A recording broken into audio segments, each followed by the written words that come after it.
आपको as a brand honour या एएचएल को कोरियर को इस टाइम क्या चैलेंजेस फेस करने पड़ रहे 21 जून में लॉन्च किया था लाहौर में। बेसिकली जो मेन चीज़ है वो ये है कि AHL is not a funding company. तो एसोसिएशन से बिल्कुल फ़ायदा होता है। हम काफ़ी ऐसी जगहों पे जाते हैं जहाँ पे हमें बाज़ औक़ात ब्रांड खुद पूछ लेता है कि क्या आप इस एसोसिएशन का हिस्सा हैं, या हमें आपका रेफरेंस खुद। रिसेंटली हमने अभी लाहौर में अपनी सेकंड ब्रांच ओपन की है, तो हमारा यही प्लान था कि हम इस्लामाबाद या रावलपिंडी या फैसलाबाद की एक सिटी पे मूव करें। मेरा मानना यह है कि आप चैलेंज को किस तरह से डील करते हैं और उसका सोल्यूशन किस तरह से प्रोवाइड करें। जितना ऑपरेशन स्मूथ है तो उसकी परफॉर्मेंस उतनी बेहतर है, और जिसकी जितनी अच्छी ऑपरेशंस होगा उतनी अच्छी उसकी परफॉर्मेंस होगी और ब्रांड। लेकिन अब ब्रांड को पैसा नहीं चाहिए। ब्रांड ये कहता है यार मुझे पैसा तो मिल जाता है, मेरा पार्सल किधर है, मेरा कस्टमर हैप्पी नहीं है, जिसकी वजह से उसका रिटर्न इंक्रीज हो। तो मैं सेटिस्फाई हूँ कि मैंने 1 लाख कस्टमर्स को हैप्पी किया है, और वही 1 लाख कस्टमर्स मजीद ऑर्डर जनरेट ये इवेंट अटेंड किया, और मुझे वहाँ से बहुत ज़्यादा बिजनेस लीड्स भी मिली। मैं वहाँ पे ऐसे लोगों को मिला जिनको पहले मैं एएचएल पे नहीं था ऑनबोर्ड कर सका, वहाँ पे मुलाकात हुई, उनको मैंने ऑनबोर्ड किया। जी अस्सलाम वालेकुम। उम्मीद है आप सब लोग ठीक ठाक होंगे, खैरियत से होंगे। तो एक और पॉडकास्ट का सेशन लेके आपके सामने हाजिर है। Special thanks to mister Daim and वुड गैंग जिन्होंने इस पॉडकास्ट के लिए हमें स्पेस और स्टूडियो और सारे इक्विपमेंट्स दिए। अच्छा, हमारे आजकल एक सीरीज हम लोगों ने स्टार्ट की है जो कि हम डिस्कस कर रहे हैं स्पेसिफिकली कोरियर के हिसाब से कि पाकिस्तान में कोरियर कंपनीज क्या चैलेंजेस हैं, क्या फ्यूचर है इस इंडस्ट्री का पाकिस्तान में, और हमारी इस पूरे ई कॉमर्स के इकोसिस्टम को कोरियर किस तरीके से सपोर्ट कर रहा है। इसी सिलसिले में राना हसन साहब आज हमारे साथ यहाँ पे मौजूद हैं। एएचएल कोरियर कंपनी के ऑनर है जो कि लाहौर बेस्ड है फिलहाल, और बाकी इनसे तफसील पूछते हैं कि एएचएल के बारे में क्या इनके प्लान्स हैं एक्सपेंशन के, और किस तरीके से ये इस टाइम जो मार्केट में कोरियर के इतने बुरे हालात चल रहे हैं ये सर्वाइव कैसे कर रहे हैं, और उस सर्वाइवल मोड से कोरियर इस इंडस्ट्री को किस तरीके से निकालेंगे और बेहतरी कैसे आएगी। जी सर, राना साहब। जी अस्सलाम वालेकुम उमर साहब। वालेकुम सलाम। अच्छा, जैसा कि आपको पता है कि हमने एएचएल 21 जून में लॉन्च किया था लाहौर में। बेसिकली जो मेन चीज़ है वो ये है कि AHL is not a funding company. जैसा कि आपको पता है कि पाकिस्तान में बहुत सी ऐसी कंपनीज आई हैं, लॉन्चेस हुई हैं, जो मुख्तलिफ इन्वेस्टर से पैसा लेके आते हैं, बर्न करते हैं, और कुछ साल बाद अगर सर्वाइव नहीं कर पाते तो शटडाउन की तरफ भी चले जाते हैं। लेकिन एएचएल का सिनेरियो टोटली चेंज है। I am the 100% investor of AHL. AHL मेरी अपनी कंपनी है, और मैंने इसको 2021 में जब लॉन्च किया था तो मेरा एक एजेंडा था कि मैंने services, cash on delivery services provide करनी है, और जहाँ पे ब्रांड लोग फंस रहे हैं, जहाँ पे उनके रिटर्न रेशियोज के इशूज आ रहे हैं, उनको मैंने मिनिमाइज करना है। तो अभी अक्सर कुछ लोग सवाल करते हैं कि यार आप लोगों को 4 साल हो गए हैं और आप लोग अदर सिटीज़ में क्यों नहीं एक्सपैंड कर पाए। इसका मैं आपको एक आंसर देता हूँ। रिसेंटली हमने अभी लाहौर में अपनी सेकंड ब्रांच ओपन की है, तो हमारा यही प्लान था कि हम इस्लामाबाद या रावलपिंडी या फैसलाबाद की एक सिटी पे मूव करें। बट अल्हम्दुलिल्लाह लाहौर के अंदर हमारे पास इतना बिजनेस है कि हमें अदर सिटी में जाने से पहले मेरा एम ये था कि मैं अपने लाहौर के क्लाइंट्स को हैप्पी कर सकूँ, उनको रिटर्न को मिनिमाइज कर सकूँ, देन मैं अदर सिटीज़ में जाऊँ। बट अल्हम्दुलिल्लाह हमने लाहौर के अंदर काफ़ी अच्छे ब्रांड्स को ऑनबोर्ड किया है, हमारी काफ़ी अच्छी मार्केट बन चुकी है। अब इंशाल्लाह ये चल आपको 2 से 3 पंजाब के मेजर सिटीज़ में आने वाले टाइम में इंशाल्लाह नजर आएगी।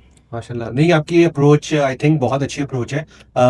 दूसरे कोरियर या दूसरे स्टार्टअप्स से बिल्कुल ऑपोजिट, कि आप मल्टीपल शहरों को फौरन से अप्रोच नहीं कर रहे हैं कि आपने एक लाहौर में स्टार्ट किया, इसको मैच्योर कर ले, इस पे यहाँ पे थोड़ी सी ग्रिप स्ट्रांग हो जाए, बिल्कुल फिर उसके बाद उसकी एक्सपेंशन। बिल्कुल ऐसे ही है। जैसे कि आप, मेरा मानना ये है कि अगर मैं महीने में 1 लाख ऑर्डर इंटरटेन करता हूँ तो मैं सेटिस्फाई हूँ कि मैंने 1 लाख कस्टमर्स को हैप्पी किया है, और वही 1 लाख कस्टमर्स मजीद ऑर्डर जनरेट करेंगे, जिससे मेरे ब्रांड को भी फायदा होगा कि यार अगर उनका एक मंथ में 1000 ऑर्डर आ रहा है तो उसको सर्विस इस तरह की दी जाए कि वही कस्टमर 1200 ऑर्डर नेक्स्ट मंथ में जनरेट करे। तो इससे एएचएल का तो फायदा है ही यार, ब्रांड का भी फायदा है। बट नो डाउट ब्रांड्स की डिमांड है कि अदर सिटीज में भी जाना चाहिए, हम उस पर बिल्कुल फोकस कर रहे हैं, और इंशाल्लाह अब हम एक्सपेंशन की तरफ जाएंगे। हमारा जो 2026 का प्लान है उसके अंदर इंशाल्लाह एएचएल आपको काफी ज्यादा एक्सपेंड होती नजर आएगी।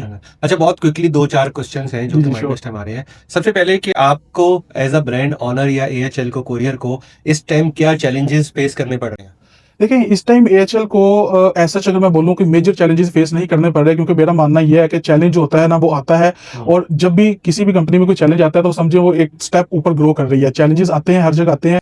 मेरा मानना यह है कि आप चैलेंज को किस तरह से डील करते हैं और उसका सोल्यूशन किस तरह से प्रोवाइड करते हैं। अभी जो इस टाइम टेन्योर में, करंट सिनेरियो में अगर मैं बात करूं तो जस्ट ब्रांड को परफॉर्मेंस चाहिए। आज से पहले ब्रांड को पैसा चाहिए था, ब्रांड अपफ्रंट भी कर रहा था। मुख्तलिफ जगहों पे हमें इश्यूज आते थे कि यार आप अपफ्रंट दें, क्योंकि हम फंडिंग पे नहीं, हम अपफ्रंट नहीं देते।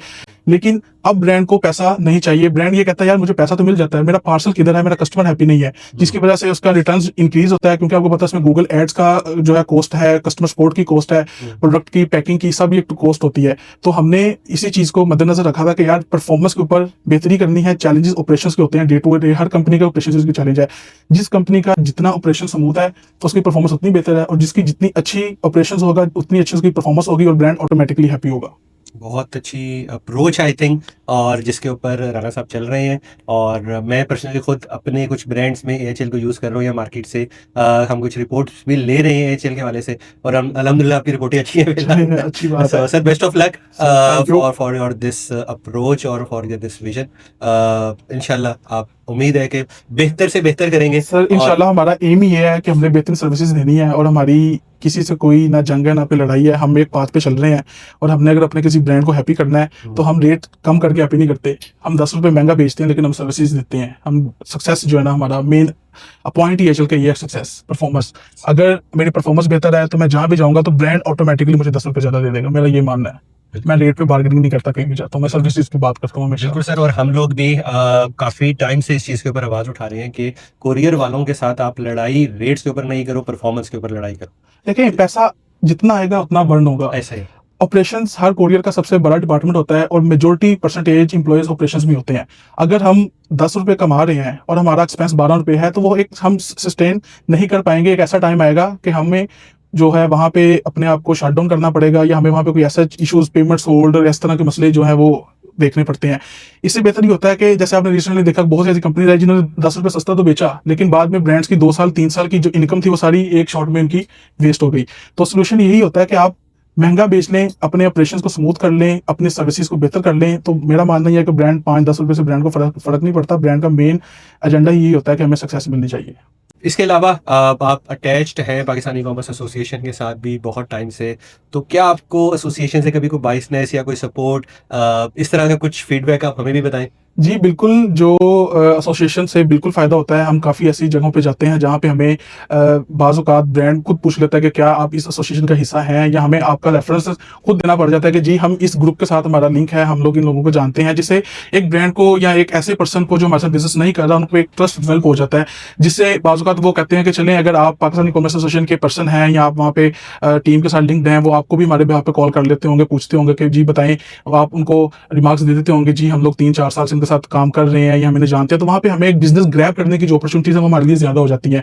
और बाकी जो ग्लोबल डिजिटल अवार्ड्स हैं, वो तो एक पाकिस्तानी इस टाइम मार्केट के लिए बहुत ही ज्यादा, और लाहौर में स्पेशली ये होते हैं, जितने भी लोग उनके लिए एक बहुत अच्छी अपॉर्चुनिटी है। जहाँ पे मेरा तो सिर्फ ये मानना है कि हर कैटेगरी के पर्सन को इकट्ठा करना सबसे बड़ा मुश्किल टास्क है जो इस इवेंट में होता है। और रिसेंटली जब हम लास्ट ईयर आए, मैंने ये इवेंट अटेंड किया और मुझे वहां से बहुत ज्यादा बिजनेस लीड्स भी मिली। मैं वहां पे ऐसे लोगों को मिला जिनको पहले मैं एएचएल पे नहीं था ऑनबोर्ड कर सका। वहां पे मुलाकात हुई, उनको मैंने ऑनबोर्ड किया, और ऑब्वियसली मैंने अपना बिजनेस इंक्रीज किया। तो अंडर वन अम्ब्रेला सबको इकट्ठा कर लेना, हर डिपार्टमेंट के हर सेक्टर्स के लोगों को मिलना, बैठना, नेटवर्किंग करना, this is the main part. और बाकी सबको ज्वाइन करना चाहिए, आना चाहिए, और अपना हिस्सा सबको डालना चाहिए। Sir thank you so much, बहुत शुक्रिया। थैंक यू सो तो मच। इसके साथ ही इस सीरीज को भी एंड करते हैं, फिर इंशाल्लाह मुलाकात होगी। अल्लाह हाफिज़।